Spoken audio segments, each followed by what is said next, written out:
திருச்சி பேசுறவர்களடா எங்க அண்ணன், திருச்சிக்கே போய் பேசுறவர்களடா எங்க அண்ணன். இந்த மாதிரி நிறைய விஜய் பட டைலாக் பார்த்திருப்போம்.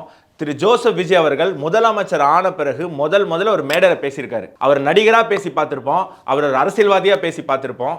ரெண்டு ஒண்ணுதாங்கிறீங்களா? சரி, இருந்துட்டு போகுது.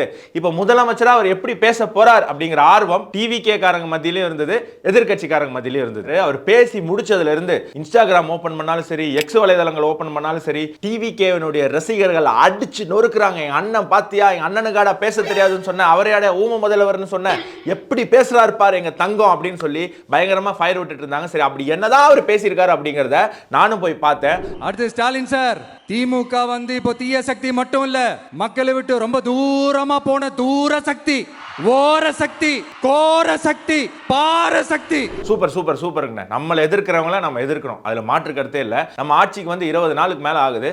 சோ அதை பத்தி நம்ம பேசுவோம். வாங்க அடுத்த பாயிண்ட்டுக்கு வா. இந்த கவர்ச்சியில மயங்கி மக்கள் நமக்கு ஓட்டு போட்டுட்டாங்களா? நான் என்ன, சரி விடுங்க அண்ணா, தப்பு.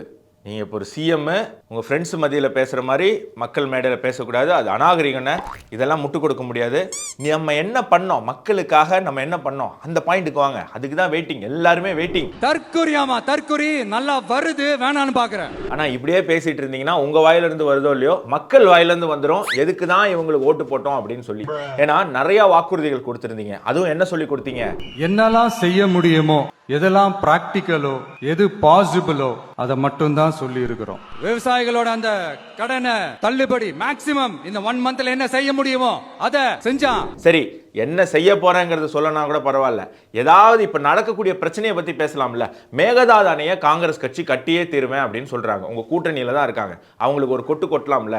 எத்தனை கொலைகள் நடக்குது, எத்தனை பாலியல் கொடுமைகள் நடக்குது, இதை பத்தியெல்லாம் நீ ஒரு மிரட்டலாம்ல. திமுக ஆட்சியில பண்ண மாதிரி என் ஆட்சியில பண்ணீங்க அப்படின்னு சொன்னா திரைப்படம் பாணியில எடுத்துட்டு போய் சுட்டு பிரிட்ஜுக்கு அடியில தொங்க விட்டுருவேன் அப்படின்னு நீங்க சொல்லலாம். அதை பத்தி நீங்க பேச மாட்டீங்க. நாகரிகமா பேசினா கைத்தட்டல் கம்மியா தான் வரும். அதுக்காக அநாகரிகமாக பேசி அதிகமான கைத்தட்டல் வாங்கணும்னு ஆசைப்படாதீங்க. இது திரையரங்கம் கிடையாது.